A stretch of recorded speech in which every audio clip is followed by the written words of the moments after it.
ואני מקשר עצמי לכל הצדיקים האמיתיים שדורנו לכל הצדיקים האמיתיים שוכני עפר קדוש ושבר ארץ המה.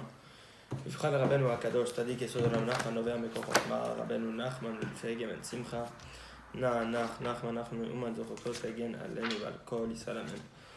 Okay.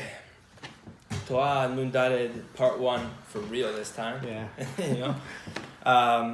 B'ezrat Hashem. Honestly, we're going to start from the beginning.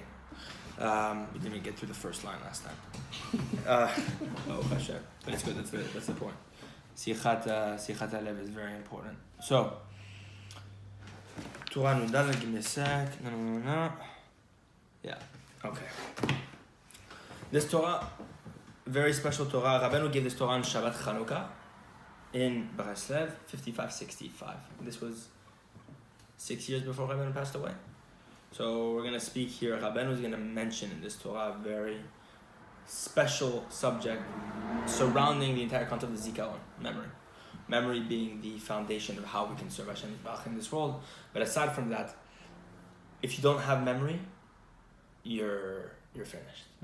Person who falls into shichecha, forgetfulness.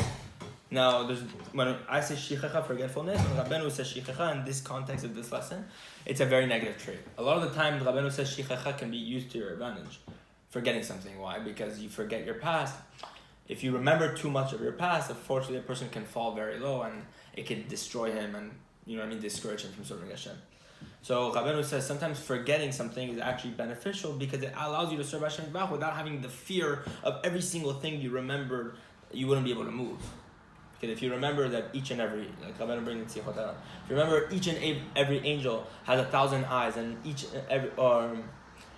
and every angel there's like 1,000 tongues, and each and every tongue there's 1,000 songs, and each and every song there's 1,000 this. Rabbeinu brings it like that, and he says, imagine if you only remember that all the time, you would never be able to move in Avodat Hashem because you'd be in so much awe. Imagine each and every angel has 1,000 tongues, each and every tongue has 1,000 songs, each and every song shakes 1,000 words, you know what I mean? Imagine what we're talking about here. So forgetting can be used to the advantage. But in this scenario, in this lesson, Torah Nun Daled, which is one of the fundamentals we're going to see, Shechecha is what prevents you from serving Hashem, prevents you from the world to come, it prevents you from understanding your purpose. What we're going to talk about is purpose. This is the Torah, purpose. Why are we here?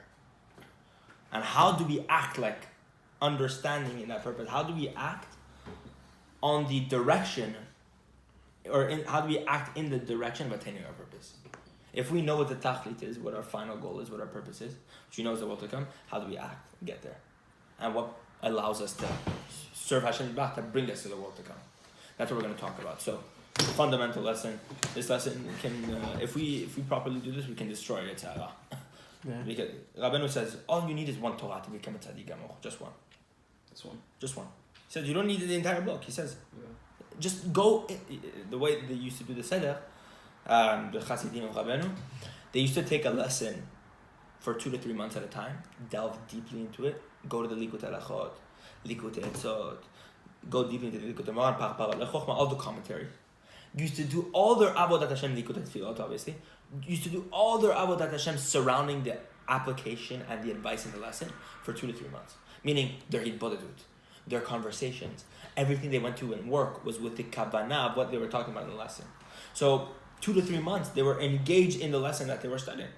Of course, the bigger the lesson, the more they probably took. But Rabbeinu said, do this for 2 to 3 months and then move on to the next lesson and then the next one. And then happy is the person who holds to this. Because Be'emet, if you, just even one lesson, Rabbeinu says, one is enough to become a tzaddik gamor. Total tzaddik. To completely destroy your yetzara. By the real definition of Shulchan Aruch, what a total tzaddik gamor is. One who doesn't sin and who's not even afraid to sin. You're saying any of them? Like it could be just anyone. Yeah. Literally anyone. Now, when I'm talking about anyone, I'm not talking about even if you want to go to the small one, you can find within the small one how the entire Torah is encompassed within the small diburim. Yeah. But Rabbeinu says, when he says each and every Torah, we're talking about the inyan of like a lesson 54, lesson 53, lesson 52. You know what I mean? All these Torahs. They all have advice that if you really hold on to them, the Yetzirah is finished, yet he stands no chance. So we really have all the keys here. It's just a matter of taking them and applying them. Who wants to start with the verse? Vayimiket. Go start. Okay, wow. Okay, חזק. ויהי מקץ שנתיים ימים ופרעה חולם והנה עומד על היאור והנה מן היאור עולות 7 פרות וכולי. So, Rabbeinu brings the verse in Parashat Miketz. It was after 2 years. Paro was dreaming, and behold, he was standing upon the river. This is when Paro does his famous dream, multiple famous dreams, and Yosef finds his way out of course, of prison and interprets the dreams for him, right? So this is the entire story. So Paro finds himself on the banks of the river, and behold, from the river rises 7 cows, and of course we know the entire story, the 7 healthy cows then get swallowed by the 7 unhealthy cows, and then he sees another dream and another prophecy where he sees barley, 7 stalks of wheat that are very healthy, and then get eaten by 7 stalks that are not healthy. All these esoteric ideas, okay? Rabbeinu is going to put that aside. He's going to bring the verse from Tehillim. Hashem Elokai gadalta me'od hod ve'adar lavashta od te'or kasar ma'notei shamayim kariyah. How is he? He's seeing a verse from Bereshit, then he's saying a verse of Tehillim, and then he's talking about memory. What does that do? So this is how it works. We know, of course, every lesson we've done this before, where the first pasuk he's going to bring, most of the time, is going to be something he comes to at the end of the lesson to explain how all the Hagdamot. Essentially, what Rabbeinu is doing is Hagdamot. Introductions to bring you to the place of how to explain the verse. Okay.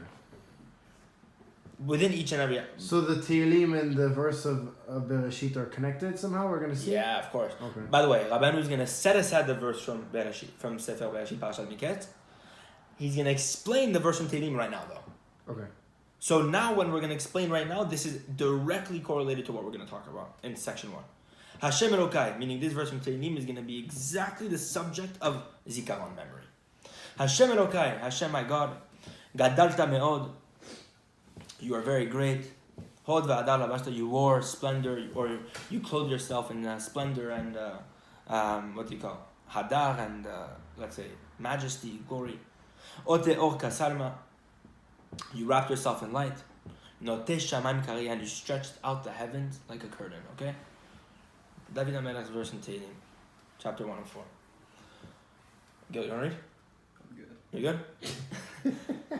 Thank you. Dave, if you want to read after, Simcha, okay? Yeah, go start, and then at a certain point I'll pick it up I'll... after. כי צריכים לשמור מאוד את הזיכרון, שלא ייפול לשכחה. Rabbeinu says, a person needs to guard very much his zikaron, his memory, so that he did not fall into shichecha, into forgetfulness.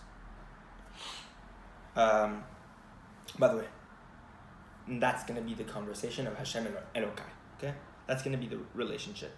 Zikaron and shichecha. Rabbeinu is explaining 2 opposites. One is life and one is death. You go into Zikaron, immediately you have Alma, you have Etz Chaim. You attach yourself to the Etz Chaim, the tree of life. Immediately when you go to, Shichecha, it's Etzadat Tobara. You're immediately falling under the dimyonot, the illusions of this world. We're going to talk about the difference here, and how one represents the world to come and one represents this world. So, you have to make sure that you do not get entrenched in the illusions of this world, which is shichecha, forgetfulness. The vanities of this world. Rabbeinu explains Shichecha is the demise of the heart. It's the death of the heart. As we know in the verse, Nishkachti kemet milev, essentially, I have forgotten kemet milev. I have forgotten like the dead person from the heart. What does that mean? That there's a Shichecha. Shichecha is literally a mitat alev. Rabbeinu is making the comparison here. Shichecha, forgetting something, is or forgetting the purpose, is when your heart dies. At a spiritual level, obviously we're talking about, because all of this is at the level of Ruchaniyut. So Rabbeinu explained also in lesson 49 the idea of the heart also, that the forgetfulness of the heart is shichecha and all this stuff. That's when a person falls after his yitzhara, all his tavot, okay, and ra'ayin. We're going to talk about the evil eye. So Rabbeinu explains, ve'ikar hazikaron, the essence of memory, hu lizkor tamid be'alma de'ateh, is to constantly remember the world to come. That is the essence of zikaron. The only thing that should be on your mind to attain zikaron is that there's one world, and that's the world to come. This world does not even exist. But doesn't it say that the Geulah is in this world, Mashiach, we live on this Of world? course, I'm saying at a physical realm it still exists, but Rabbeinu is saying, don't think for 1 second you have something to gain from this world. Yeah. Meaning to take from it. From any of the worldly desires. Here we're talking about anything worldly desires. Hashem Bidyuk wants us to serve him from this disgusting world. What does it say in Yom Kippur Tefillah?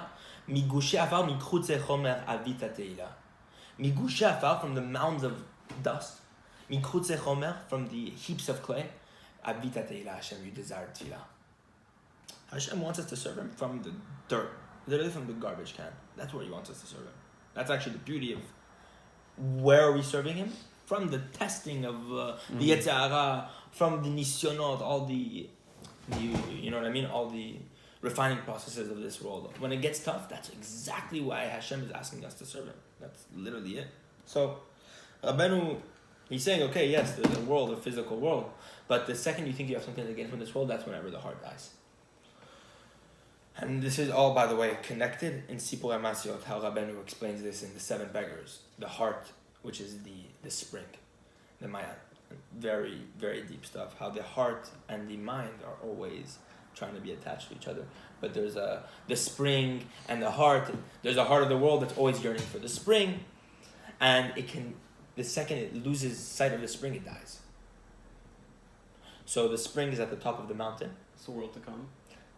Yeah. I'm saying that. Is that what you're? Yeah, that's a bechina. Exactly. That's the inyan. Second, the heart forgets the world to come. It's there. So, the second, the spring is at the top of the mountain. The second, the heart wants to try to approach the spring, it will die because it's at the peak, right? Can't see So exactly, if he starts approaching the mountain, it cannot see. That's why sometimes too much bitul is too dangerous. Too much nullification into the realms of spirituality. That's why Hashem wants us to go to work. He wants us to engage in difficulty, because if you try to only engage in the spirituality, that's exactly when the heart dies. Wow. It needs to lose sight of it to actually exist. That's not the yearning. To be yeah, exactly. That's where the yearning comes in. The yearning specifically exists from the place that is far. And that's the work of what Rabbeinu is going to teach us here. So there's no yearning when there's, like, for example, Yetzer Hara? No, there's no Yetzer Hara? when you're in Hashem's presence, when you're in the Ein Sof, how can you yearn? You don't even know you exist. You're completely mevatel to Hashem's Or Ein Sof. You don't yearn, you have everything. You're there. You're just you lost sight. But it seems like the goal would be to attain complete spirituality. You're right, but Hashem wants us to do it in the realm and in the system of this world. Meaning what? To find Hashem Yitbarach, like the spring, like the heart, but from the place in which He is.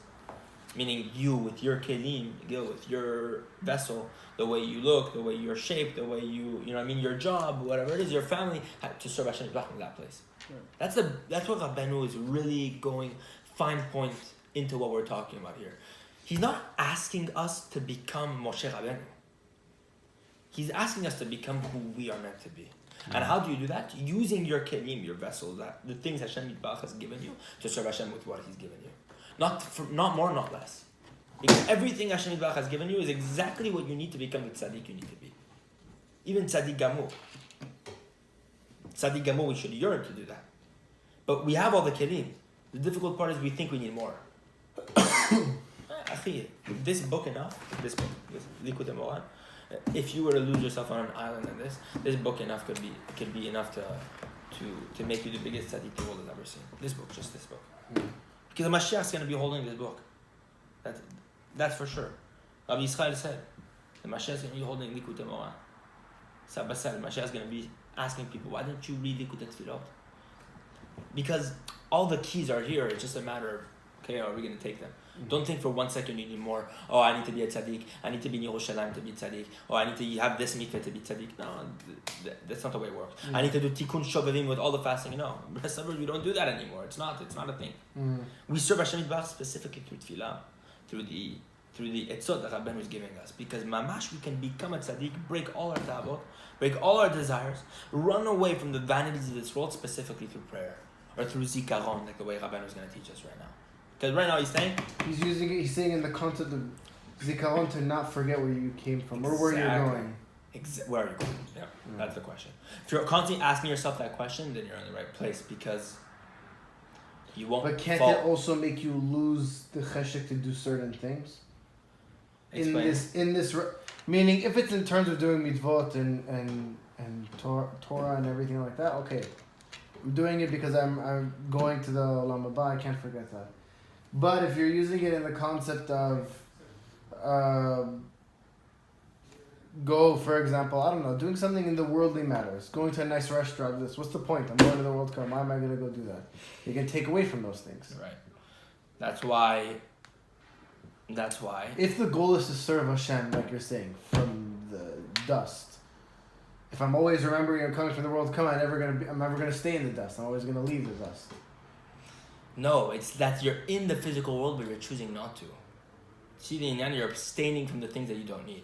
Now, I'm not saying going to a nice restaurant to take your wife out. Again, at a certain level, but that's what the tzaddikim were doing. Of course, they don't do anything for themselves, but they do it for their wife. See what I'm saying? Yeah. You're going to the restaurant, but you're ordering half a plate of chicken, and you're eating a quarter of the piece of the chicken. You're giving the rest to the neighbor across the seat, just to make your wife a simcha that you took her out to eat.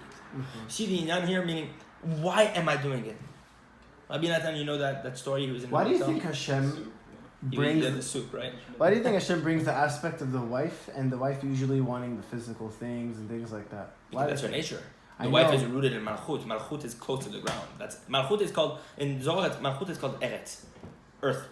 You know what Eretz is in Hebrew? Artziut. It literally means Gashmiut. Yeah. By the way, that's where a koach is. The reason why a man needs to get married, first step, Avodat Hashem, because the second he gets married, the first fall. See the chidush here? No, tell me. When you're not married, a man can run without the pushback or the reality of the world. When you get married, you have to tend to your wife. You have to go earn a living. Mm-hmm. You're going to have a kid, you're going to have to take care of the kid. There's things on the physical realm that you're going to need to do to be able to provide, to be able to bring her support, to be able to give her simcha, because that's the main thing, of course, right? Yeah. So getting married is a responsibility that's no longer you. You're doing it for your wife, which is a representation of the Shekhinah. No. Meaning, it's not not for you are me, not it's living for yourself anymore. No. Which means what? It's the first fall because it's the first test of reality. It's the first time you're going to be really tested in Avodat Hashem. Nachon, but I'll give you an example. If let's say your goal is to never forget the world to come and to serve Hashem and to get rid of the Gashmiut, at the same time the wife is bringing you back to the Gashmiut. But Hashem wants you to serve Him from that place. See, Dinyan? Your goal is to bring your wife and to raise her to simcha. Because the wife's nature, this is all so then, by the way, nature of the world, it will tell you the same thing. Yeah. Women are more prone to depression. More mood swings, more, it's just a fact. And the reason being is because Malchut, as that says all the colors, Malchut is closer to the ground. Malchut's element is the earth. It's gray, it's brown. Why?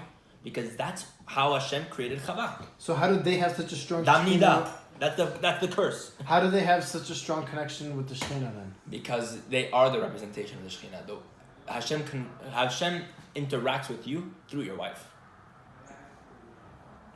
Especially if your wife is a Kli also. But then how is the wife always toiling, I don't know if that's the right word, but you're saying they're always grounded in earth this, but Hashem is the opposite. Hashem is removed from all that. No, Hashem is actually Ki meroch ol haaretz kevodo. Hashem is His glory. This is the paradox. How the spiritual dwells in the physical. And that's the goal. That's what Rabbeinu is saying here.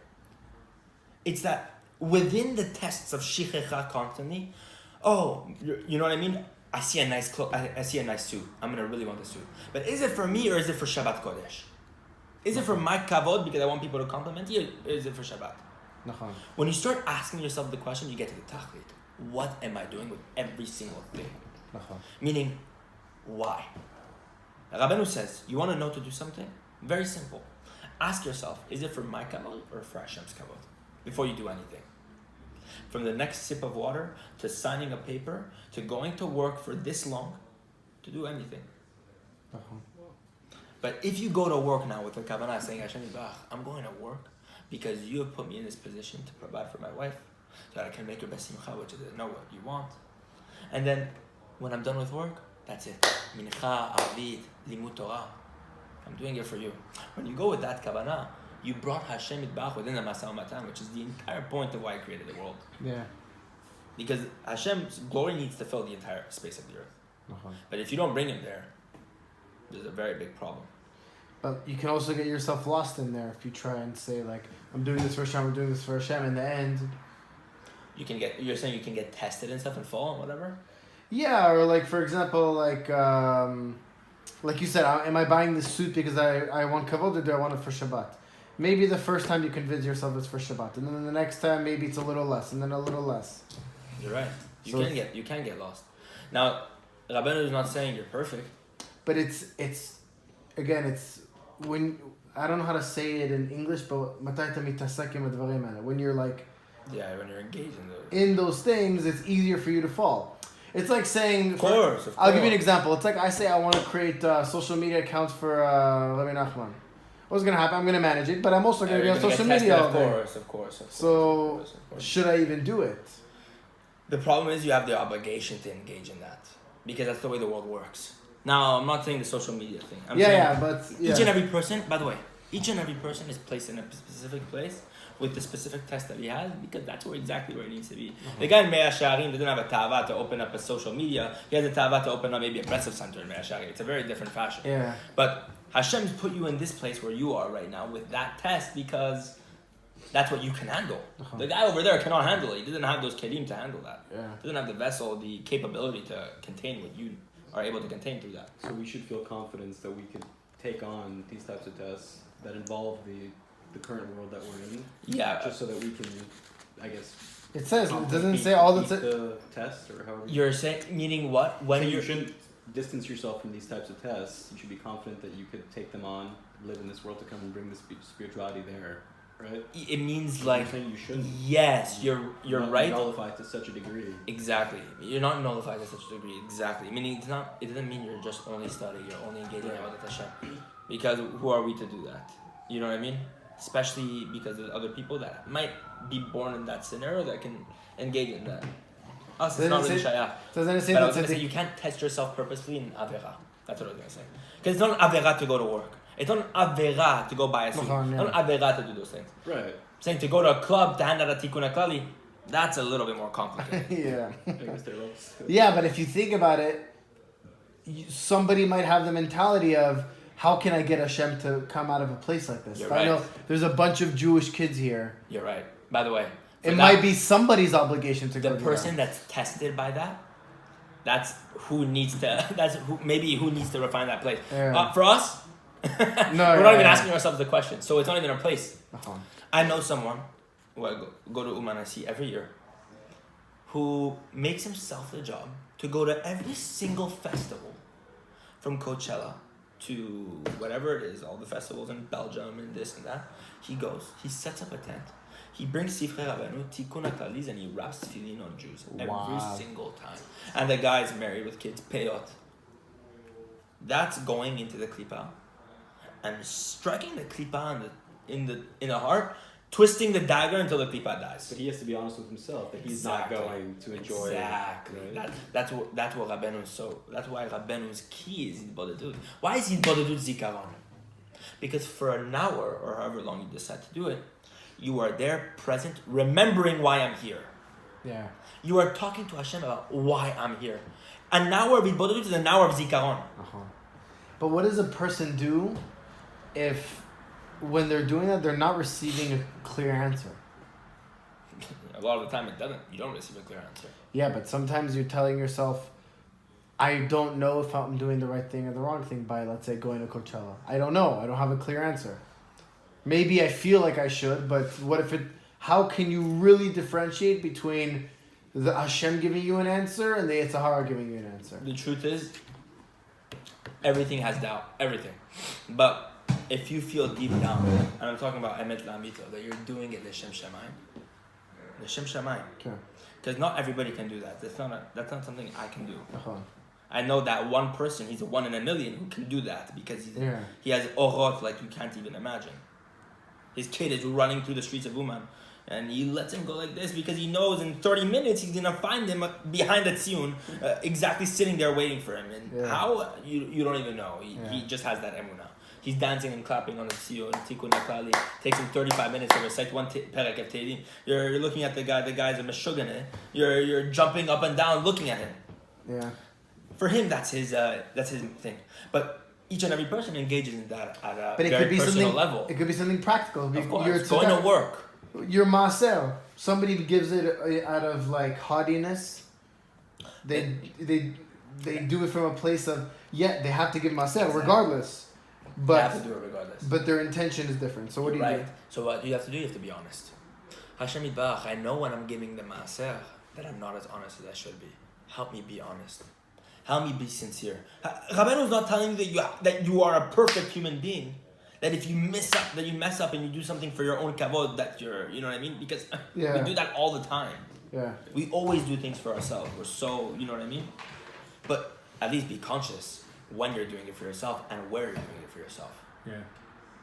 But then you have to go and also do like tshuva. Of course you have to do tshuva. But then it's kind of weird. It's like you're doing tshuva for doing a mitzvah because you didn't do the mitzvah with the right intention. Of course, but you're doing, it's like what Rabbeinu says in lesson 6. You're going to do teshuvah over your teshuvah.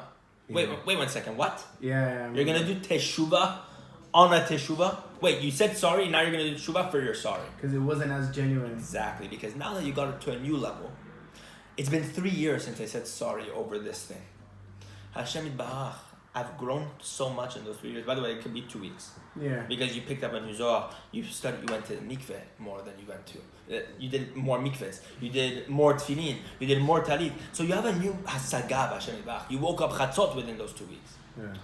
So you have to do teshuvah over the teshuvah you did 2 weeks ago because you now realize that the sorry you said 2 weeks ago was whatever it is.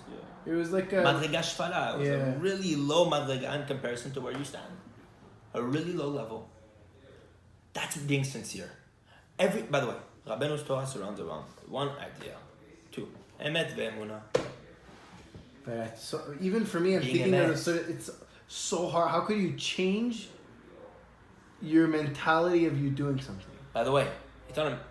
No matter how hard you try, how could you get rid of whatever... It's like the gava within you. How do you get rid of that? Yeah. By the way, that's the hardest thing to get rid of. It's kind of like you have to like fake it till you make it kind of thing. Spot on. That's the secret of Rabbeinu. You fake it until you make it. But Because you know you're not doing it properly. But you're still going to do it. And at the end of the day, Hashem Yitbarach, I'm trying. Yeah. But then it would be proper for a person to take on whatever, a test that he isn't even worthy of accepting, right? Because he could fake it. Like the person, like you and I, could say that we're, ready to go to a festival, pass out books or whatever he was doing. That's faking it till you make it, right? Maybe eventually we'll... The problem is, it's not something that you can create all those fantasies and scenarios within a person's head. But that's not being honest with yourself. It's exactly because you're not there. It's not shayach to you. Yeah. For the person, it's You shayach don't even to have to because go and do that. You're putting yourself in that position because you want to be in... for the other person, or something, Yeah, or you want to go to Coachella because you want to be at Coachella, so you're coming up with a reason why you should be there. But this guy... it's a different matter. It comes from a totally different place. The guy probably hates being there. Yeah. Exactly. Struggle, yeah. You know when you're listening, it's like what Rabbeinu says in lesson 3, that you shouldn't listen to evil music. Yeah. Sometimes you find yourself at a place or in a car, you're surrounded by multiple people that you just, you know what I mean? That the guy has different music the than you, Bluetooth on, and he's playing Yimach Shemo V'Zichro, Kanye West on the radio, yeah. and he's playing it on the thing, and the music is popping up. You hate to be there. You hate to be there. By the way, Hashem Yitbarach says, Rabbeinu says, the fact that you hate to be there is already, that's fine. Yeah. Because you hate listening to it. When you enjoy listening to it, that's the problem. That's when you need to start doing teshuvah and start needing to be conscious in what to do. Yeah. But the fact that you hate to be there already, but you're really doing it Hashem Shamayim, that's when the person's gonna go. So for this guy Ron, he's gonna go to Coachella because he hates being there, and yet he's still gonna do it Hashem Shamayim. What about the concept that you hate that you don't hate it? What? Some guy puts Kanye West. That's good. You want to hate it, but you can't don't. because you don't hate it. That's very good. But at least bring that up to Hashem. Be conscious of that. If you're telling me you're conscious of the fact... Yeah, but how do you change that? Tefillah. Everything is through tefillah. Everything. Yeah. That, by the way... Because it's hard to put it into something tangible. Tefillah you can speak, but... Tefillah you can speak and it can open your mentality, but it's hard for you to... You think of it in a natural way. Tefillah gives you a koach from Hashem. It's not your koach.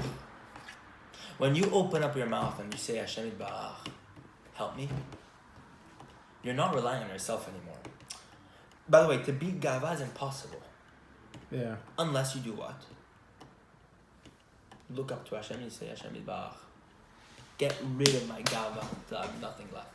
Yeah. Rabbeinu says the last evil trait that exists within a person who's broken all his desires. Imagine the biggest tzaddik. You break all your desires in the world, the last one that exists is gava. Yeah, it's tough. Why? Because by the fact that you have nothing, it feels like you're something. I was going to say, it fuels the gava when you do break those other areas. Exactly. So wait, say that again? I didn't understand. Go ahead and know. It fuels the gava when you break everything, when you have nothing left. When you break something, you're saying, wow, I broke that. In terms of what? For example, I only eat l'shem shamayim. When I eat, I have kavanot in my head. Yeah. And when I do the bracha, I'm doing the shem yichud before I do everything. I have the kavanah when I'm eating, that I'm eating the letters, not the actual food. That I'm eating enough bites so I can serve Hashem Yitbarach. I'm chewing 30 times. You're building yourself up. Okay, and Yeah. you're eating just every single bite to the precise aspect of the tzaddik ochel sov nafsho.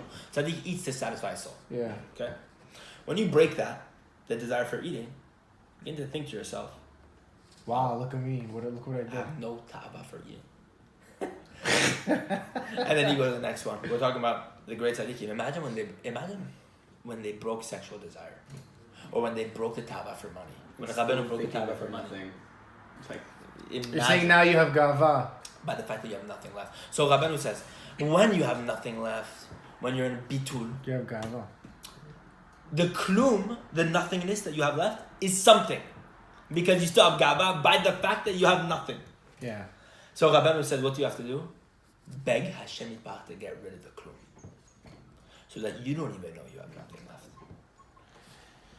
Yeah, but then wouldn't you be kind of going in a circle again? Because the only way you could realize that the only way you could get rid of the gava of nothing is by realizing that, oh no, I do have something. Right. But then you would be back again and try and get rid of it.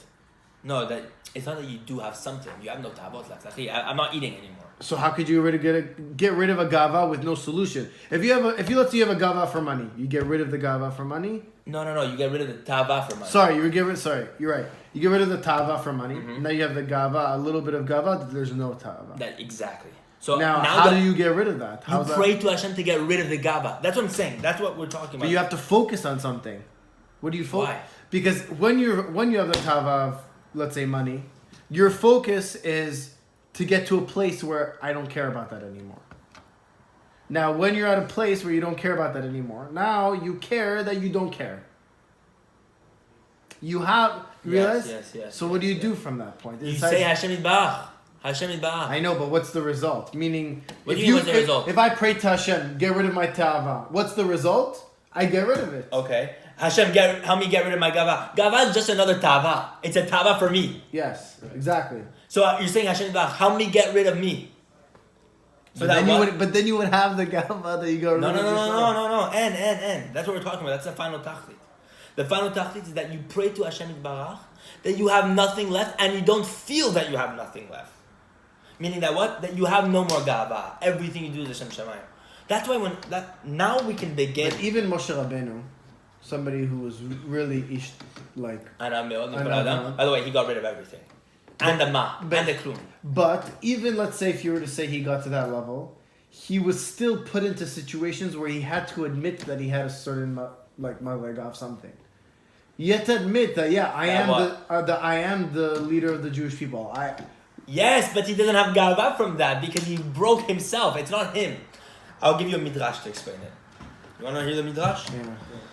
It's brought down in the midrash that at the end of times, when we're going to do the big Seudah of Mashiach, We're going to do the big soda at the end of time with all the tzaddikim. We're going to eat the Leviathan. We're going to eat the Yain Meshuma, the wine that's been guarded for thousands of years.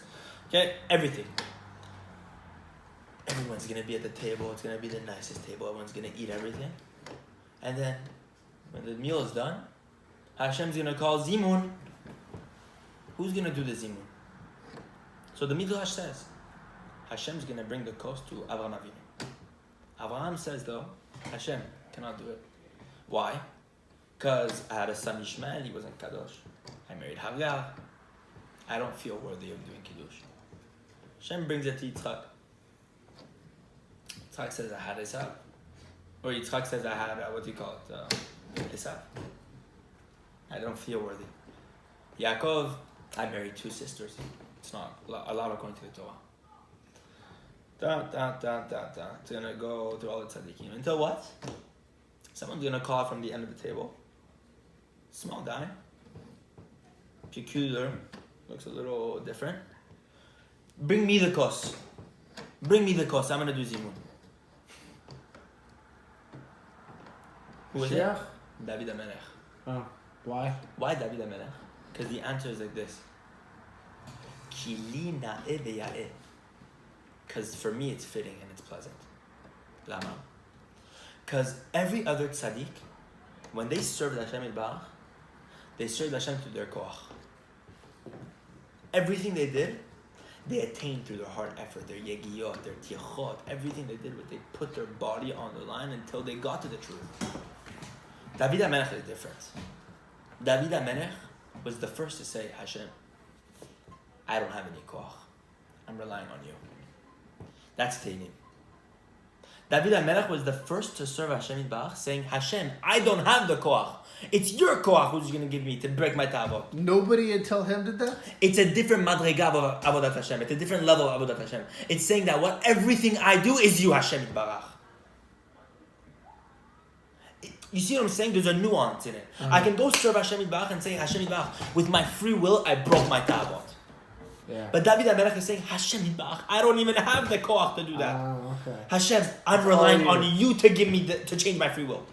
It's like what Rabbi Natan says, Hashem Yitbarach, I'm using my free will, that you take it away. I'm using my free will to tell you to take away my free will. See the inyan here? Meaning that what? It's no longer you. Everything you do is Hashem. That's why David HaMelech is able to say, Va'ani tefillah. And so, I am tefillah. That's a way where you can point and say, it's not me, it's Hashem. So that's what we're talking about here. When Moshe Rabbeinu says, Va'ish Moshe Anav Me'od, and he writes it in the Torah himself, and I'm the most humble man on earth, do you think he's saying it because of the goof, the arms of this? No. It's the neshama that Hashem gave him. He said, Hashem Yitbarach, you gave it to me. But if any other Jew was in my position, it would be Same thing. I'm willing to give up my soul for any Jew. Moshe Rabbeinu was willing to give up his soul for any Jew. Rabbeinu says in lesson 7 of the Ketubah Antinya, who's a real manhig? Mishehu rachaman. Who's a real leader? One who's merciful and compassionate. That's the quality and the midah of a leader. One who's able to sacrifice himself for the greater good, for a simple Jew. But you're saying you also are admitting that the sacrifice you're making is not you, it's Hashem. Yeah. It's that madriga. You know what Rabbi Yisrael said? Rabbi Yisrael Dovodesa, Saba. He said, Hashem Yitbarach knows that I'm willing to imsor et kol chayai. I'm willing to give over all my life to help save one Jew b'tshuva. And not only that, I'm willing to give up all my life, all my money, so that even one Jew has one hirhur teshuvah, one thought of teshuvah. And Rabbi Yisrael said, Hashem knows this. Hashem knows this. Meaning what? Everything you do is no longer you. You become a complete vessel for Hashem Yitbarach. That's David HaMelech. That's why David HaMelech is going to merit the Zimun. Yeah, it's crazy. You're asking Hashem to... Basically, you're just saying, I am nothing, I'm just a kli for you. Exactly. It's a totally different thing. That's why David HaMelech is going to merit something. That's why David HaMelech merited something that nobody else did. But how is it not possible to derive enjoyment even from that? If you understand that's why we don't understand it, because we still have our tavot. We cannot understand something that we're in the physical realm. Imagine trying to understand how the tefillot work up there in the Shemayim. Yeah, but I'm saying now we're yearning to, if we got to a place where we're just a kli for Hashem. So when you get there, you don't think you can have some sort of enjoyment that you got there? Said, wow, I am nothing Simcha but a amiti, but it's the soul simcha. It's not yours. Yeah. I mean, I say you, the true you that I'm referencing is the neshama. But we perceive you as body, flesh, skin, pleasure, this, that. We mess up the definition of I. But ani tefillah. David Amelach says, but I am tefillah. Maze ani. Ani is the neshama. It's like also Rabbi Shimon Bar Yochai, no? He was Exactly. also on like the same level where he Ani was, yachol liftor et kol ha'olam midin. I'm able to exempt the entire world from judgment. and he was saying he was also in a point where he wasn't even in this world. He was like he was literally just like, he's like, it was him, is it I am Hashem or something like that? He says, like, I can annul all the decrees. No, but I'm telling you, there was a tzaddik. Tzaddik Moshe beyirat Elokim. That's Rabbi Shimon Bar Yochai. The tzaddik rules over the fear of God. Meaning that even Hashem Yitbarach makes a decree, but Rabbi Shimon Bar Yochai knows it. Meaning Hashem's decree before Rabbi Shimon don't even have... It's crazy. By the way, that's a Gemara. So anyone who has questions, how can we say such things? Go to Gemara, Moed Katan, Datet Zayin Amud Bet, and you'll see over there. So basically, whenever you pray that Rabbi Shimon Bar Yochai is your judge. Yeah, or Rabbeinu, because Rabbeinu attained a new madriga. That's the chidush of Rabbi Nachman. Rabbeinu is telling us that this is the madriga. Same neshama. No? Same aspect. They're really mamash. Those two, Rabbi Shimon Bar Yochai and Rabbi Nachman, are the two tikkun. Those are the main two. Really? Yeah. Of the Neshama Moshe, those are the main two. The main Rabbi two? Rabbi Shimon Bar Yochai started with the Zohar, and Rabbeinu finished it with the Likutei Moharan. And those are the main two. Because the Zohar is going to be the book of the redemption, but the Zohar cannot exist without Rabbeinu. For Rabbeinu is mamash chokhmah, Zohar is bina, and there's a relationship between the two. But when Rabbeinu says all those things in Chayei Moharan, everybody has questions, you know what I mean? How can Rabbi Nachman say such things? Like what? That him and Rabbi Shimon? That he got to Madrega, Tachlit Madrega in Yechida, that he attained the highest level in Yechida. Not even Rabbi Shimon Bar Yochai got into the world of Yechida. Rabbi Shimon Bar Yochai was a soul below. So it's almost like when we perceive great tzaddikim as praising themselves, it's like they're commenting on their neshama. Exactly. It's not even them. It's that fact that Hashem Yitbarach.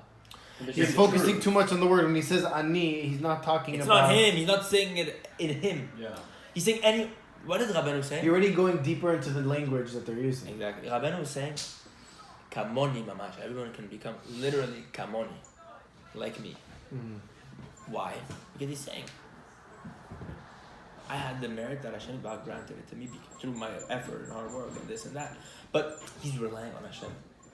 And him reaching the levels that he did as a child, he didn't view that as him being some prodigy, like he viewed that as... It's a level of Hashem blessing him. Yeah. That's where the paradox comes. How do you say humble in Hebrew? Anava? But you're ani, no? What? Ani? Is that a form of saying it? It's one with an I and one with an aleph. I know, but I'm saying they sound exactly the same, no? Yeah. Oh, cool. Anivut, ani, yeah. Maybe. You could say the true form of ani is somebody who's... It's possible, yeah. Very similar language. Rabbi Nachman, he explains that when you say ani, you're not referencing you, you're referencing the soul. Because you, there's nothing there. Are we talking about just flesh? No, the soul gives life to the body. Yeah. The only reason why you look the way that you do and you exist the way that you do is because of the soul that you were given. Now, that's not to say that there's no free will. And that's where we step back and we say, okay, there's free will, we still act, and yet Hashem Yitbarach is in control. Okay. That's when we step back, we don't ask questions. Also, at the same time, if you make enough of the right decisions, you did exactly what Hashem would do. Exactly. So you have to know the Torah, you have to study, you have to do everything in this world. That's why we go back to the main thing. Meaning, when you're in the context of this world, you're going back and you're saying, Hashem Yitbarach, I'm in this world with all the questions, with all the doubts, with all the decisions I have to make, and yet I still decided to serve you. That's the main thing. So, Rabbeinu, we go back to the subject that a person should only have in his mind that there's only one world, Olam Hazeh. Yeah. That she'en olam ela echad, meaning what? That there's only one world.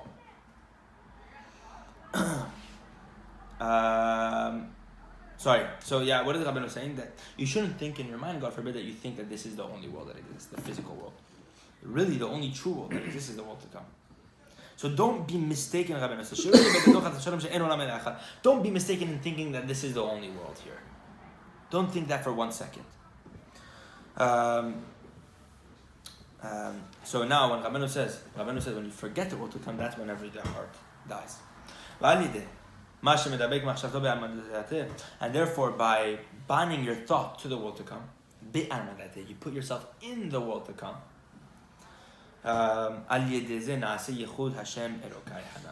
Through this, you create the unification between the two names that we saw in the verse in Tehillim. Hashem Elokai Gadatamel, right? Hashem Yud Kei Vav Kei and Elokai, which is Elokim, meaning Rachamim Vedin, compassion, judgment, together they become one. Meaning, when you're truly binding your thought to the world to come, you create this yichud. Why? Because Hashem Elokim, Yud Kei Vav Kei Elokim, is one full name. By the way, Yud Kei Vav Kei represents Chokhmah, and Elokai represents the Sfirah Bina. So here we're talking about the unification between Chokhmah and Bina, wisdom and understanding. This is the father and the mother. Both of these inyanim. So Hashem Elokim is Shem Maleh. It's the full name. It's the both of them together. You create this essential what do you call it? This yichud. Shehu bechinat al ma'adateh, which represents the world to come. Kamuvad is brought down. Also brought down in the Gemara Psachim. Also Rabbeinu brings this down in lesson 4. All this idea when you praise Hashem Yitbarach in the matter, in whenever it's din or another Torah. When you praise Hashem Yitbarach when things go badly, quote unquote, or when things go well, you're in the Bechina B'olam Haba. As Rabbeinu says, "She'adam yodea shekol me'oratav hem letovato, zot habchina hi me'en olam haba." When a person knows that all the things that happen to him are for his good, this is a taste of the world to come. This is mamash, the foretaste. You're in the world to come. So that's what we're talking about here. Hashem Elokai. Hashem, my God. Yud Kei Vav Kei Elokim. When you combine both of these names together, then you're in the Bechina B'olam Haba. And how do you do that? Binding your thought there. That everything you do here is only to bring you there. That the only reason why you're here is for the world to come. This is just an illusion. This is just to distract you. Yeah. But with those distractions, are you still going to go serve Hashem? So, it's also brought down in the Zohar Kadosh, Parashat Mishpatim, page 98a, al pasuk zeh on this verse, Hashem Elokai. What did it say over there? Hashem Elokai, dar sheruta dimhemnuta. Ma ze sheruta dimhemnuta? This is the illumination of hemnuta, faithfulness. Emunah. This is the illumination of Emunah. And Hashem Elokai hints to what? Sliku de machshava. It's expressing the sliku de machshava, the binding of the thought, the alma de'ateh, and the world to come. Meaning when the sfira of chokhmah rises, and now we enter the bechina of the world to come, meaning, what do you call it?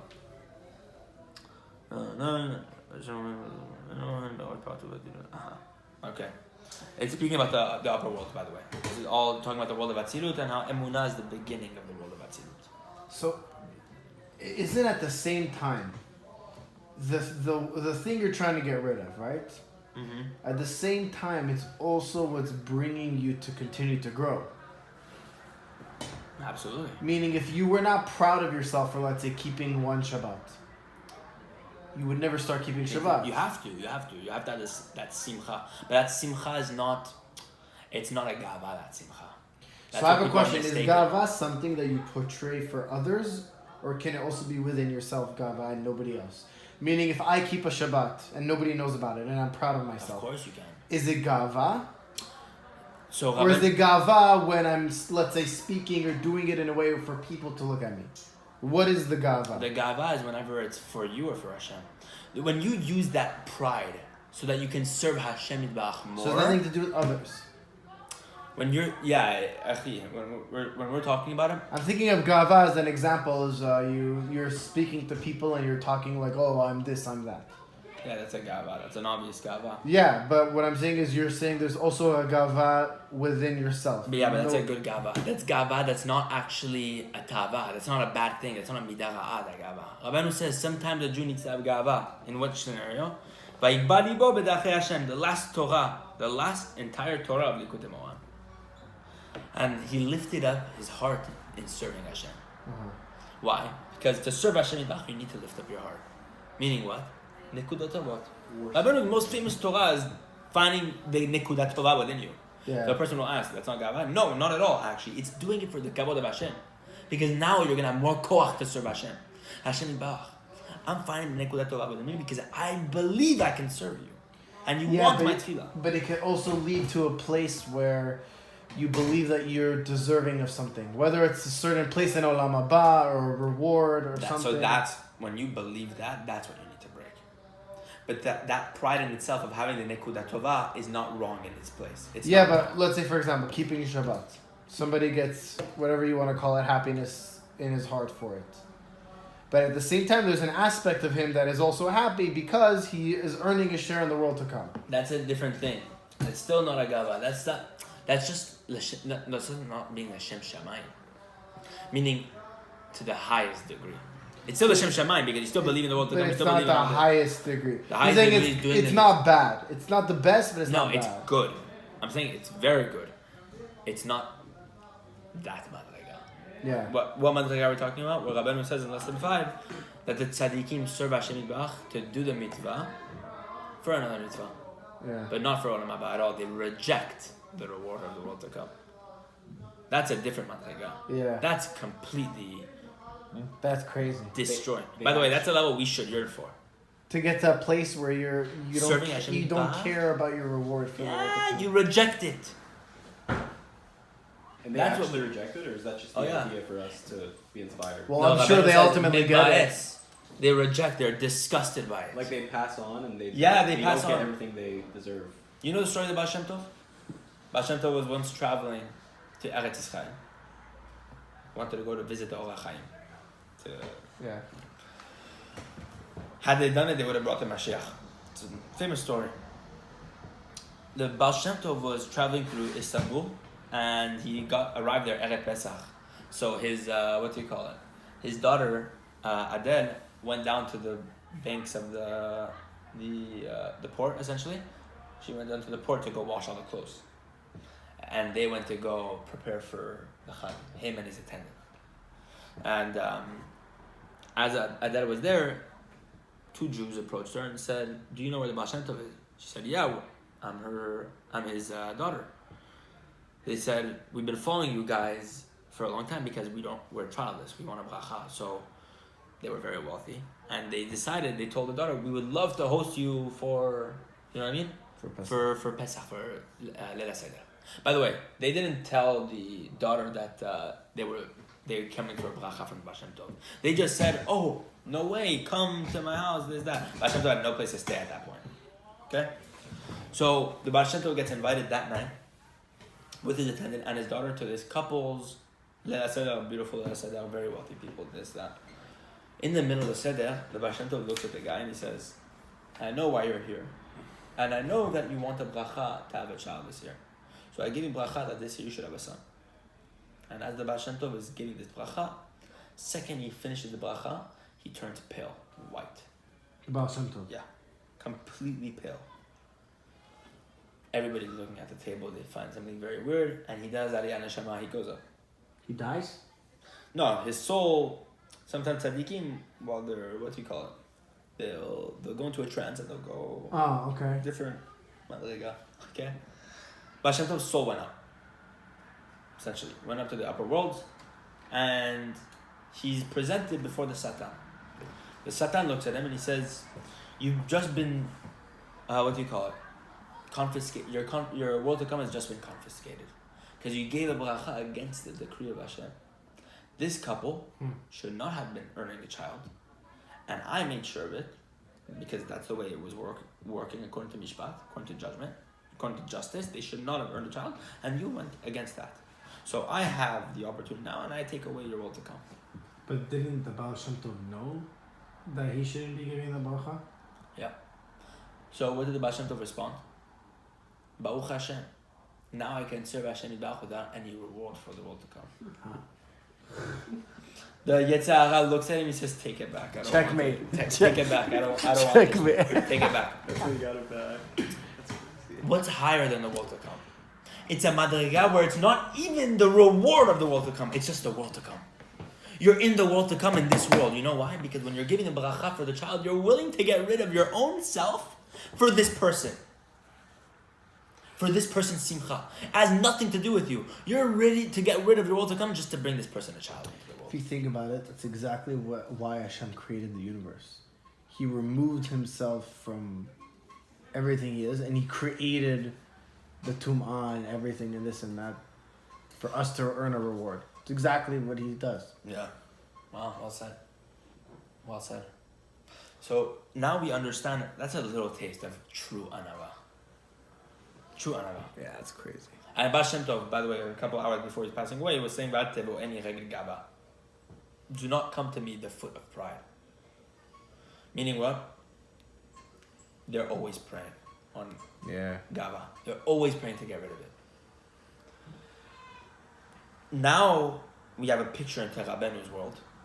When Rabbenu says that Moshe Rabbeinu, his level of anava, receives anava from his level. Because when you're at a certain madriga of tzidkut, of righteousness, you know what I mean? Yoshua will receive humility from the fact that Moshe Rabbeinu is much higher than him. I'll receive humility when I open up a sefer of Rabbeinu because, or when you're going to open up a sefer of Rabbeinu or any tzaddik, because you're going to realize, wow, I don't even step at this guy. I don't even get up to the guy's toenail. So that gives you anava. Yeah. We can't even get past one page of his teaching. Exactly. So who's going to give anava to Moshe Rabbeinu? Rabbeinu says, my anava gives him anava. Wait, Rabbi Nachman says his anava. His anava gives Moshe Rabbeinu's anava. And who anava. gives Rabbi Nachman anava? So Rabbeinu said, that's the question. He writes in Echaim Oran. So he says, and who will give me my anava? And he said, that's Hashem. So now we understand what? That the madriga of anava is actually speaking about yourself because it's not yourself. It's all Hashem. So Rabbi Nachman was actually just feeling humble because he was in awe of Hashem. Yeah, he was always in awe of Hashem. But obviously he couldn't be at Hashem's level, so like how did that... Yeah, but he received anava from the fact that Hashem Yitbarach is so big and he's so small in Hashem's eyes. But why That's doesn't... something we could all tap into. But the fact that he mentioned... that he is so high at that level, the higher you go, the more you realize how small you are. Right, yeah. When you're so high, you begin to realize it's like the same parable. The more you study, the less you know.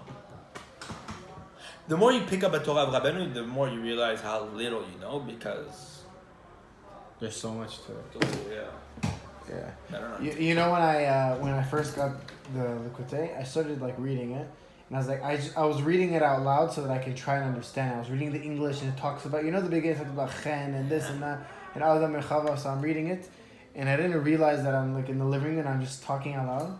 And I goes, David, you're scaring me. Is everything okay? I was like, yeah, amazing. I'm just amazing. trying to understand it. I'm trying to... That's amazing.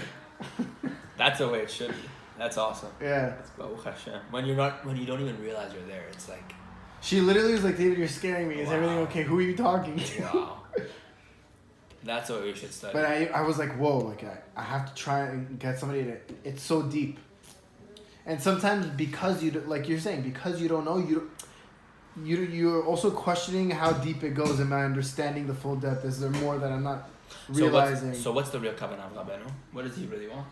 He wants us to study in Shitut. To take whatever les maaseh we need to do and to apply. Pas français, ouais? Un peu, ouais. Il parle pas français? Non. I wish. Mon enfant That is parle. like a Harry. French group. J'attends Harry, mais il est pas là. Oh, you okay? Ouais. It's Baruch okay. Hashem, Baruch Hashem. Welcome, Baruch Hashem. Zaku Baruch. Where are we at? It can be understood in so many depths. Yeah. The main thing of Rabbeinu is the pshitut, le maaseh. Yeah. Apply and action. That's what Rabbi Nathan said. Rabbi Nathan said, you can try to go as infinitely deep as you want to talk, and then you go to Sipor Masyot, forget about it. Yeah. Literally forget about it. Yeah. Don't even try. But Rabbenu's main kavanah is the action. כי לא המדרש העיקר, אלא המעשה. באדם פרקי אבות. The study is not the most important thing, the action. So, if we take this book and we do it as a study, yeah, you can expand your mind. But it's just like every other person that studies a Gemara and just does it for his chokhmah. What's the point? You see how everything we're talking about right now has a tachlit maaseh, what we're talking about? Zikaron. Yeah. What we're talking about is zikaron. Focus on the memory. Why are we here? Yeah. What is our purpose? Are we asking ourselves the question, why am I doing this thing? Am I binding myself to the world to come? Sliku de machshava ve'alma de'ateh. What did it say? Hashem Elokai. What is Hashem Elokai? Sherut adimemnuta, the illumination of emunah. Sliku de machshava ve'alma de'ateh. And this represents the ascension, the ascending of thought and the world to come. This represents Chokhmah and Bina, the Hashem Elokai. So, we see all this idea that what? When you're in this level, when you're in this madrega of being in the world to come, you're creating this Yichud Hashem Elokai, you're in the world to come. You're there. Rabbeinu says it's good to accustom yourself to be in the world to come. How? Get rid of your tavot. Get rid of your desires. Get rid of the vanities of this world. So, what does Rabbeinu say? Let's see here. What does it mean? Likutei etzot hamvoarot. That's brought down in what do you call it? In Rabbi Shimshon Baski's word, Rabbi Nachman's great grandson. Shizkor tamid b'amad de'ateh v'lo yishkach. That you should always remember the world to come and never forget it. Hanu shezochim karaui shenimtza ad olam. You should properly remember that there's another world that exists. And through this memory, you save yourself from these many sins and transgressions. And you merit proper Yirat Hashem. That's what we're talking about here. That you need to make sure that what? You shouldn't fall into the Ain Hara, evil eye, which is what mitat halev. That's what we're going to talk about later in the lesson. The evil eye, which is the death of the heart. That through Ra'ayin, the evil eye, this is where forgetfulness comes from. Abedul is going to explain later. That was with regard to Likutei Etzot. Where are we at right now? We already also went over what it's going to talk about right here last time. I'm reading it. How the way for you to do that is the first thing when you wake up in the morning before you do anything is remember that there's a world to come. Spot on. That's exactly where it goes. That's exactly where it is. How long can you guys go for still? I can go. I mean, I'll go until he has to go home. That way we're all on the same page. But I'm cool going for a little. while. Yeah, just keep me up. Just you know what I mean. Hold me to we can get lost with this. Which is good, but yeah. So, what was I going to say? Let me go 1 second to the back. I want to find this. I think would be a good spot though. Like, probably by the next section. We could do it. Sure. by the end of Bet, No, bet is very big. we're saying. So which just section? a paragraph. I have a paragraph over here. Until Remizotav Shel Hashem Yitbarach, we can go. Or we can just play it by ear. We can, let's play it by ear. Let's see where we go. I just want to see if there's a kavanah here that Nachman Nicharin is bringing down. Okay. the part that I want to understand is after it talks about waking up in the morning, it's the first thing you should be thinking about before you continue your chores. Then it talks about the Adom Raglei. Yeah. Something feet. This is because the entire world is an embodiment of the lowest levels of holiness, the feet of holiness. So let's get into it. The earth is my footstool. Let's It start. talks about things like that. Let's start right now. Anyone want to read? From where? From... Ubchina zo. Yeah, alright. ובחינה זו לזכור תמיד בעולם הבא, דהיינו להדבקה מחשבתי בעלמא דעתי, Should I read the translation also? or just One more keep line, and then הוא בכלליות ובפרטיות So translate that. בכלליות. so מבחינה זו, always having in mind the future world by binding one's thoughts to it is both a general and particular practice. So what does that mean?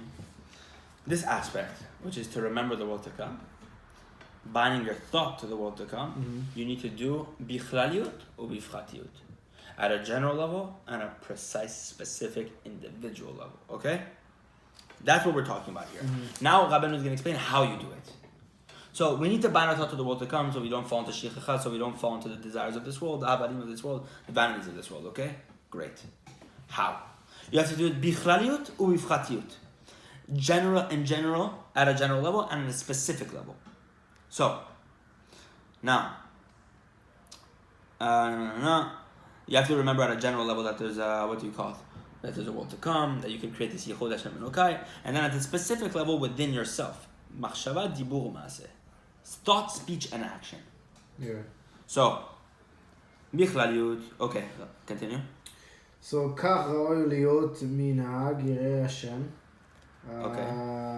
תקף בבוקר בקיצור, קודם שהתחיל שום דבר, יזכור מיד בעל מה דעתי. So basically saying, in general, this is how a God-fearing person should conduct himself. The first thing upon awakening in the morning, before one begins speaking, one should recall the future world, and then continue his way as one goes about individual chores. Before what? Yes, You said it last, I forgot though. exactly. No, I actually forgot. Before. It's before Madani? Because modern needs a speech, it's an action. Yeah. But before you act, you think. Okay. Yeah. Machshava comes before dibur. Yeah. So the first thing you do when you wake up, the first thing you do, Just for a second? huh? Just for a second? Or Yeah, I is mean, it like if the whole ritual? so the more But by the way, when you talk about the practical way, think about how practical it is to start your day before whatever craziness you have ahead of you is. This is all just for like the next world. to come. So nice, yeah. It can't even penetrate. If you do it properly, it can't penetrate you. It's crazy. No stress, no anxiety. It's all for the world to come. It's amazing. Let's just go. Let's just go. It's such a simple. By the way, it's such a simple thing. Ben was telling you right now. So deep, Yeah. so deep, but it's so simple. All you need to do when you wake up is. And by the way, it affects you in also a practical way. It's not just like you're achieving some sort of spirituality. It's a very practical way. If anybody, they don't have to believe in God. They wake up and they go, when I die, there's nothing. They're also gonna. Of course, it's gonna affect everything. Yeah. By the way, the beginning affects everything else. Even when you get to your morning blessings, you already set your intentions. Of you know, so course. it's like, I'm saying this You're right. just sets you on the right. Spot on. So even when the Netilat Yadayim, that's Yeah. why the Hasidim were so big on how to conduct yourself in holiness the second you wake up. How? They used to have the Netilat Yadayim by their beds. Next to the bed. They used to not step on the ground before they do Netilat Yadayim. Why? Because they don't want anything to be done unless they're completely taoch. Every maaseh that they did, the second they put their first footstep on the ground, Netilat Yadayim. Yeah. קדושת הגוף, קדושת המחשבה, דיבורים. So now, מחשבה, דיבור ומעשה. Everything is finished. From מחשבה, you have the world to come. דיבור, מודה אני. By the way, another good kavanah, immediately we can practice right now. Very important thing. Rabbeinu writes this in Sichot Torah, and I think it actually enhances this idea. Rabbeinu says, when you wake up, very good to rely on Hashem. To put all the actions that you're going to do that day, even thought, speech, and action, on Hashem. Love that. So what do you do? If it's a special Chag or Shabbat, Hashem Yitbarach, I'm putting my kavanah out there, and you say like this, Hashem, I'm putting my kavanah that everything I do today, that I should conduct according to your halakha, according to the way you want me to. Yeah. That I should keep Shabbat according to the way you want me to. Rabbeinu says, after that, you do not need to worry at all. Why? Because your kavanah is in the right direction. You told Hashem Yitbarach, this is where I want to go. Guide me there. Bring me with you. So, machshava be'alma da'ateh, when you can put your thought in the world to come, But you're also kind of in a way testing Hashem. it's not a test in the sense of, Hashem, this is an excuse for me to get out of it. It's No, actually- because what happens if it doesn't go the way? then what? Then you're gonna We say think Hashem. we think it's not going the way. Exactly. That's what I'm saying. Think it's not going the way. You're So- testing yourself, I guess. Huh? So it's more of like a test on yourself. Yeah, because we think we're too harsh on ourselves to say, oh, I didn't go who said I didn't go the right way? Now it's different when you say, oh, I didn't do proper halacha, I didn't go against, I went against the Torah, this, that. But for example, that's something else. Every person has free will. You know, you have to do according to halacha. You have to do what you need to do. Yeah, like for example, if you want No to one's use making it, excuses. I wake up and I go, I have a big meeting today. And it goes Hashem- terribly. Yeah, then It goes plummets to the ground, bro. Then you're thinking to yourself, oh, Hashem wasn't there for me. No, Hashem was exactly there. Safety. Yeah. But yeah, meaning you have to be trained in that also. If you're not trained in that, it's easy to fall down a pit of Hashem didn't answer me, Hashem didn't That's the answer me. emunah. That's where emunah comes in. That's why emunah is everything here. Yeah, but emunah. the emunah is also saying it before. Hashem, I know it's going to be for the Right. good. But that's what I'm saying. The emunah is the start point. Why did Rabbeinu say? Look what Rabbeinu said in the first part. The emunah is the starting point. What did Rabbeinu say? Hashem Elokai, da sheruta dimemnuta. Hashem Elokai, this entire yichud that we just said. Bani Yatah to the world to come, chokhmah, bina, din, rachamim, it's all one thing, it's all chesed, it's all olam haba. Da sheruta dimemnuta. This is the illumination of emunah. The beginning of everything is emunah. Yeah. The world of Atzilut is Emunah. The highest world, the beginning, the sod, the beginning, the first point of the world of Atzilut is Emunah. Yeah. Emunah. Everything is Emunah. And from that Emunah, then you have the koach to be able to do this. But that's the foundation point of Zikaron. Then you have to, bitachon is the action, no? Bitachon is, I don't even want to talk about it because bitachon is just a level of Emunah when you just perfect your emunah, you're getting to that level of bitachon. But it's the action behind it. Meaning, if you have emunah that everything that Hashem is going to do is good, and then the meeting goes bad, and you go, oh, it didn't go good, then you don't have bitachon. You might have had the emunah, but you lost it. If you go through the bad meeting and you go, I'm so happy because I know that was for the good, that's bitachon. It's still emunah. Bitachon is, it's so difficult because it falls in like a context of like, I thought bitachon on the simple level is the actions behind your emunah. It's like when a woman buys a wedding dress before she's even engaged. Is that like the bitachon or is that? I'll tell you what it is. I've heard that like example. As a bitachon example, As some example, I'm forgetting if it's emunah or bitachon. I'll tell you what Rabbeinu says, and maybe we can decode it right now. Rabbeinu says in Sefer Midot, Al yedei emunah ba lebitachon. Yeah. Through emunah you get to bitachon. Yeah. Bitachon is level, I'm just giving a random example, level 100 of emunah. That's bitachon. Bitachon is in emunah. Yeah, they go hand in hand. You can't have bitachon and not emunah. Yeah, you cannot have you cannot have bitachon without emunah. So why are we talking? It's not why we're talking because it's very important. But I'm saying, bitachon is something that it's what do you call it? It's like it's almost like you're seeing it. Hashem Yitbarach, I know that I'm gonna pay my rent this week because I trust in you. It's a trust. But if you don't pay your rent, then what? Okay, bro. It's like saying, okay, you know what I mean? What do you want to say? Maybe with the bitachon you will. No, As I'm saying, if you have 100% you're bitachon, saying pay your rent. so you're saying the bitachon. By the way, can and now change you're paying your rent too. Then yeah, I know, but you're saying you can change the outcome by having a bitachon. Of course you can. That's what bitachon is. Bitachon is a trust. It's like saying, Hashem Yitbarach, I know this is the nature of the world. The nature of the world is that I'm going to pay my rent with a cup of coffee from Starbucks on my table by the time I get home from work after I just did chatzot and nets and this and that. I'm just giving you a random example. Yeah, That's bitachon.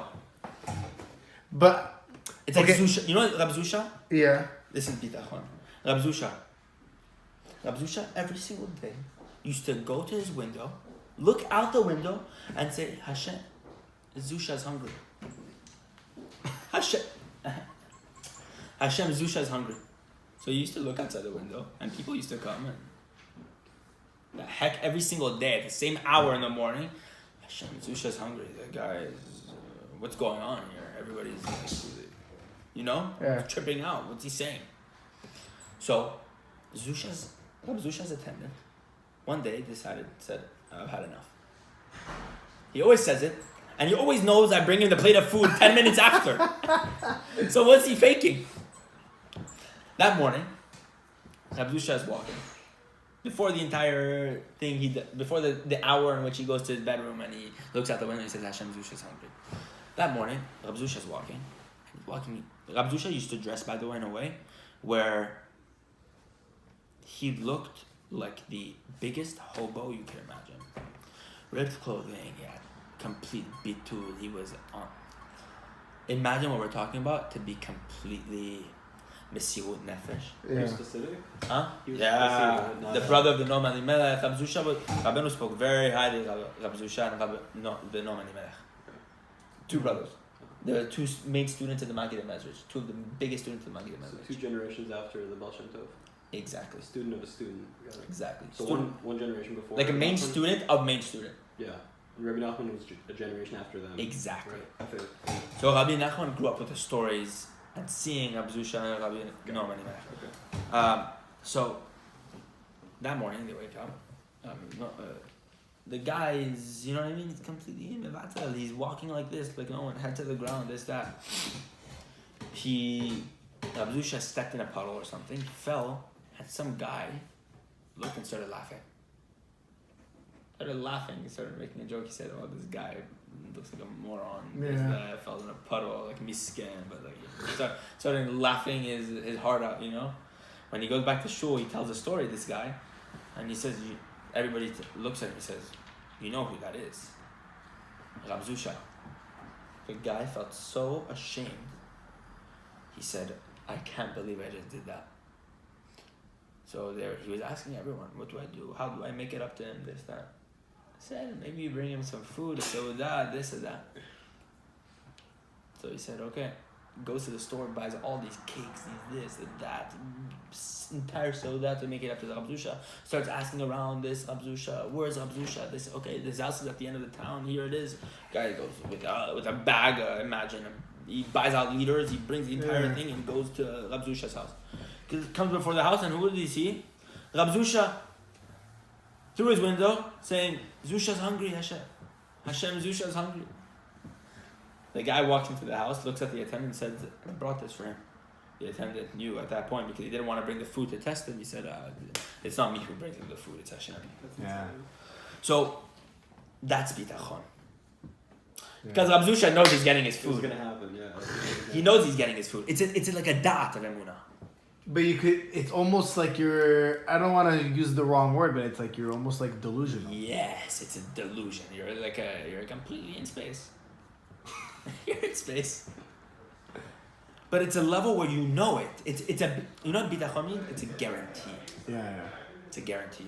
Emunah means, by the way, And my bitachon. question is invalid. What if? There's no what if. There is exactly. There's no Yeah. what if. Exactly. So that's what Rabbeinu was saying here. But that's The right. main- That's like a level 100 of Exactly. That's like there's no shot. That is an emunah. That is emunah. It's just emunah on steroids. It's like the perfected version of Emunah. Yes, Because yes. in Emunah you could say, I know things can go wrong, but Hashem won't let it. Here it's like, no, that's not a possibility. Yes. I know it's like almost like a fake nevuah. I know it's happening. I know. How do I know? I don't know. I know. Yeah. Didn't somebody run into the sea because they knew it was going to be split? Or did... Was that? Yeah. Nashon ben Aminadav. Yeah. Yeah, it's a level. Well, you could argue they didn't know it was going to be split, but they knew that they weren't going to just. They They knew that, listen, God didn't do all this to bring us to the ocean to die. So they were like, we're obviously not here to die, and the only way is in the water. They knew they were going to be saved. There's ideas. Yeah, maybe not how, but they knew they were going to be saved. That's what I remember. And I remember the whole concept of it didn't happen until it literally reached like Their nose. their nose. Yeah. So like it's like a real test. It's not like, oh, I did it, you jump in and then he split. It was like, no. Keep going. Until the last shot, like until your rent is due today and you're like, what's going on? Yeah, from left field you get a check through your mailbox and The stuff. confusing part is the work that you have to put in until you pay your rent. Or Exactly. you just sit and know. it's So- gonna happen. I guess it depends on the level. You Cause know what it is? Rabbi Nathan answers the question in Likutei Halachot. When you have emunah that the Shabbat that you do is what brings you your parnasa and not your work, then you will stop working. Yeah, it's true. When But you know we just it's don't Shabbat have that. brings you, the fact that you stop from Melacha on Shabbat that's bringing you your Parnasa, then you're done working. Kol Shishayon, what does it say? Kol Shishayon midbachin mineh, and then something like that. All the 6 days are blessed from it. Which is the Shabbat. I heard the story. I think it's the Baba Sali, if I'm not mistaken. I might be completely wrong at it being the Baba Sali. I'm bad with remember what the story was. But it was a concept of like a guy needs to go see the Baba Sali for something, and he goes and he gets into a taxi, and he doesn't have money for the taxi, and he goes, it's okay, Hashem's bringing the money for the taxi.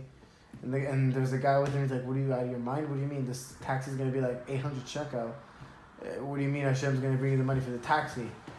So then he goes, and on the way he goes, oh, but we need to bring food for the Baba Sali. So they stop at the grocery store, and the guy's loading up the cart, and his friend's telling him, are you out of your mind? You don't even have money for the taxi, now you're going, you're loading up a cart. How are you going to walk out of here? He goes, don't worry, Hashem's paying for the groceries. And then in the grocery store, he's going, and the lady's like seeing him bring a bunch of food. And she goes, what are you doing this for? And he goes, I'm bringing it for the Baba Sali and this and that. And she goes, wow, I'm so like moved that I'm paying for the groceries. Oh, wow. Or the whole story. So the groceries get paid, and then he gets in the car, and there's more to the story, I don't remember, but in short, he gets there, and he's getting to the Baba Sali. He tells the taxi driver 1 second, and he goes to the Baba Sali. And the guy with him is like, are you out of your mind? How are we going to pay this guy? And apparently,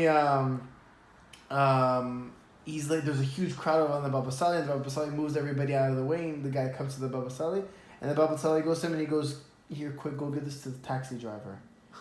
And he goes, and he opens it, and it's exactly the amount of the taxi driver, and it pays him, and the guy with him is like, wow. I'm pretty sure it's the Baba Sali, because it was taxi and this, so it's modern day, pretty recently. But it was like the concept of like, the guy's like, no, it's happening, there's no shot that is going to fail. For a mitzvah too, you know, like. Yeah, or whatever the story was. I don't remember. There was a reason why he was doing it. I don't remember exactly, That's but awesome. It's awesome. So, going back to the subject. I'm gonna bounce in a couple minutes. Yeah, we're gonna. Whatever you. No, whatever I'm you gonna need to finish say, up yeah. exactly the same because we just talked about. What do you call it? How to wake up at a general level. This is what a person who has Yirat Shamayim should do. Wake up immediately, bind your thought to the world to come. Meaning what? Remember that this world is passageway for the real world, which is the next world. This world is just an illusion. Mm-hmm. And when you know that, then everything else will be affected. So Rabbeinu says at a general level, make sure that you know that. Like I was saying earlier, very good piece in Sichot Haran. What does Rabbeinu teach us? Very good piece of advice we can apply. When you wake up, after you do Modani, whatever it is, very good to say, Ani moser kol hatnuot sheli. I bind all my movements.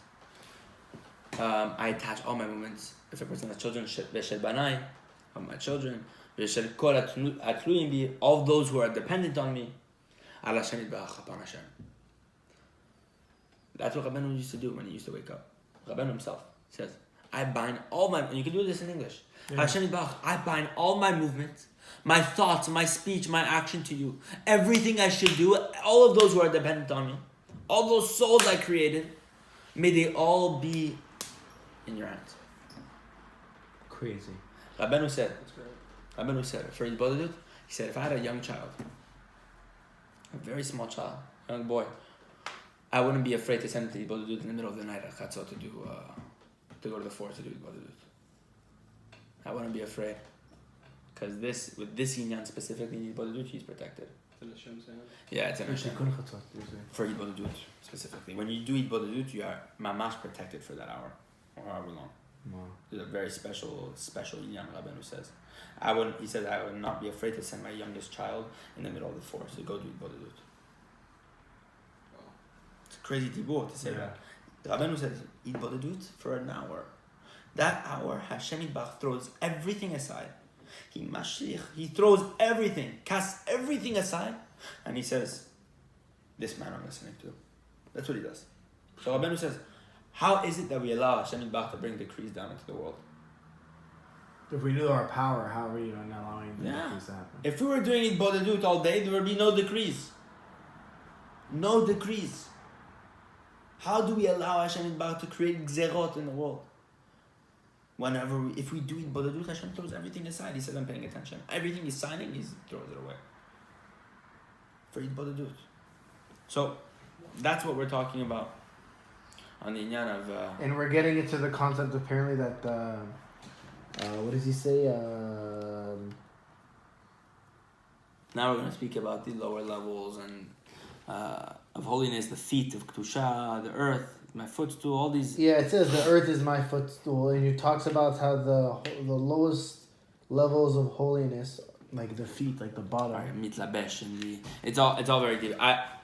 Starting this, we have to do that in one sitting because it's so profound. Number bet, you're saying? Yeah, we're going to do bet. We started bet, so we'll continue. Is that the next I think, you know what would be a good idea? I think what we should do? Talk to me. Because we have English, we should just quickly just read over it before we start running it. For next class, you're saying? Yeah. That way we come in with some sort of idea of Exactly. what we're talking I'm about. gonna do some prep for sure. Nothing crazy, just what is it? It's literally a paragraph, 2 paragraphs. Okay, you read the 2 paragraphs that come in. I know like what we're getting into. That way I think it's gonna flow easier. Yeah. Because sometimes if we get stuck, we don't realize the next 3 sentences answers. If we read it before, we'll kind of know like, okay, we don't need to get stuck here. We can kind of... Yeah. Fair enough. Also remember to review the other inyanim we talked about. I mean, relatively it's very profound because we're talking about Zohar and the way different yichudim work. We're speaking at a pshat level, but very deep. That's why I tend to sometimes veer off track because I realize it's on the pshat level and I go, there's more. There's so much more. Already Hashem Elokai, we're talking about, look what the Zohar says about the world of Atzilut and Emunah being the beginning and Chokhmah Binah. The whole stuff, dude, every time I get into a conversation with people, it makes me like, wow, so crazy, so deep, so many levels. Yeah, there's many. The Zohar, everything that he's just talking about, the levels of the different worlds and the holiness and how they're connected. Yeah. Even if you don't even understand it, just The fact that it exists. The fact that you're understanding, you don't understand. There's so much. Gives you emunah. Just about the fact that Rabbeinu is saying something. The ascent of thought, the alma da'ate of the world to come. If you think about it, it's literally like... What are we talking about here? You look at Rabbeinu was saying all these tikkunim of the Zohar and Sikud de Machshava de Alma De'ate is all happening through what? How? Zikaron. You know how I see it? Remember the world to come. You do that, you do everything mentioned in the Zohar. When you look at the universe and the galaxies in space, each galaxy is a teaching of Torah, and you're like, I don't know any of it, but there's so much out there, and I see it. Just acknowledge You just like acknowledge it, and you're like, there's so much out there that I don't know. Yeah. There's there's literally a universe of teachings and depths. So crazy. I know he gave tips on how to improve memory. Is that in this lesson, or is that? I've seen it in like other sources. Another thing? Yeah, in Sefer Hamidot he brings a that few more things. of like memory in the physical sense, like actually remembering? It's possible. your It daily depends tasks, or is depends it the context. This type of memory. Do you remember what he was saying? Like something? I think it was in my I have like an English. I don't know if it's Lakute, so it just has like bullet point tips from about like different topics, and I think one of them was memory. I could maybe it's possible like looking to at get the taught? TT. Yes. It was a bunch Yes. of them, but Yes. I think that might have been one of them. By the way, I think it has to do with our lesson. I'm not sure if he... Yeah, it has to do with it, even though it might not be. I could be off on that, but No. Funny enough. I should review. No, not at all. It's probably Nikutei Tzot. And funny enough, it actually has to do with this. We'll talk about it after because it plays a lot on the Kavanot of memory and stuff and not falling into the evil eye. Lots of deep stuff connect with Tzitzit also. Also, I think it helps with healing, right? Yes, When I was exactly. under the weather, I read the healing, and it said like Look at tzitzit. Yeah. Spot on. When you're sick, it's good to look at Tzitzit. Shmirat Abrit also very important. To look at tzitzit. Do it pauses. It literally says, I just found it. I found the piece. It says, for the masses, though, who lack the understanding to delve into this and to understand the messages, all this takes place automatically via sleep, tzitzit, tefillin, Torah, prayer, and business dealings. For memory. Chazak. It touches it. I mean, We talk. Yeah, we're gonna talk about it later. I don't even want to enter it because you speak about sleep and being awake and how it has to do with pshat and so. Yeah. All these elements. When we're gonna really delve into it, we're gonna see how it all connects. That was in this lesson, David? Yeah. think so. Yeah, I just turned like a page or two, and there was like a section that talked about it. It's all gonna be there. I'm stopping this. Yeah. So we'll keep going with 54.